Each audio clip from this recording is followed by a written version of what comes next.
ভারতীয় বাহিনীর বিমান ধ্বংস করতে দেশটির ভূখণ্ডেও প্রবেশ করতে হয়নি পাকিস্তানের বাহিনীকে। আকাশ প্রতিরক্ষায় থাকা পাকিস্তানের বিমান বাহিনীর দূরবর্তী হামলাতেই বিধ্বংসী পরিণতির শিকার হয় নরেন্দ্র মোদীর দেশটি। এমনকি যুদ্ধ বিমানের ধ্বংসাবশেষও পড়েছে ভারত নিয়ন্ত্রিত জম্মু কাশ্মীরের বিমান বিধ্বস্তের কথা নিশ্চিত করেছে স্থানীয় ভারতের কর্তৃপক্ষ। পাকিস্তানের তাৎক্ষণিক প্রতিক্রিয়ায় স্তব্ধ নরেন্দ্র মোদীর বাহিনী।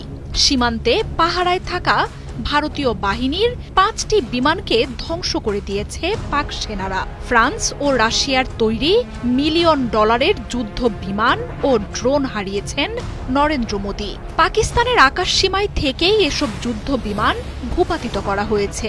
এর মধ্যেই পাকিস্তানি বাহিনী জানিয়েছে, পাল্টা হামলায় ভারতকে যোগ্য জবাব দেয়া হবে। বলছে, শহীদ হতে ভয় পায় না পাক সেনারা।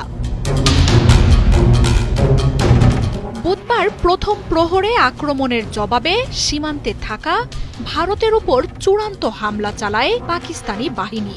কয়েক ঘণ্টার ব্যবধানে ভূপাতিত হয় অন্তত 5টি যুদ্ধ বিমান, যার মধ্যে ফ্রান্সের তৈরি 3টি রাফাল, রাশিয়ার সু-30 ও একটি মিগ যুদ্ধ বিমান রয়েছে।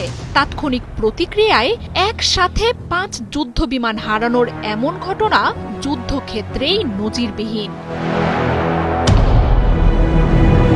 পাকিস্তানি বাহিনীর এমন বিস্ময়কর ক্ষমতায় চোখ কপালে উঠেছে ভারতের যুদ্ধ বিশ্লেষকদের। কয়েকশো কিলোমিটার দূরে থেকেই নির্ভুল হামলায় পশ্চিমা যুদ্ধ বিমান ঘায়েল করার পর থেকেই পাকিস্তানি বাহিনীর হাতে থাকা অস্ত্র নিয়েও চলছে বিস্তর বিশ্লেষণ।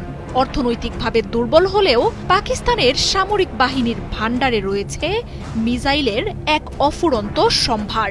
ভূমি থেকে ভূমিতে, আকাশ থেকে ভূমিতে বা আকাশ থেকে আকাশে হামলায় মিসাইলের অত্যাশ্চর্য শক্তিশালী এক বহর রয়েছে পাক বাহিনীর হাতে।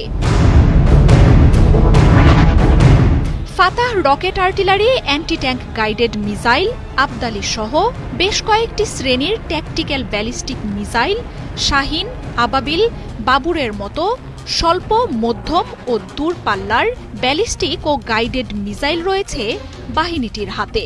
ব্যবহার হতে পারে Raad, Taimur, Spada, Crotale surface to air ও এয়ার টু সারফেস মিসাইল। ভারতীয় বিমান ধ্বংসে দূরপাল্লার PL-5, PL-9, 10-এর সাথে নতুন করে যোগ হয়েছে নির্ভুলভাবে লক্ষ্যবস্তুতে আঘাত হানতে সক্ষম PL-15 মিসাইল। পাকিস্তানের ISPR হামলার ঘটনারও বিস্তারিত তুলে ধরেছে।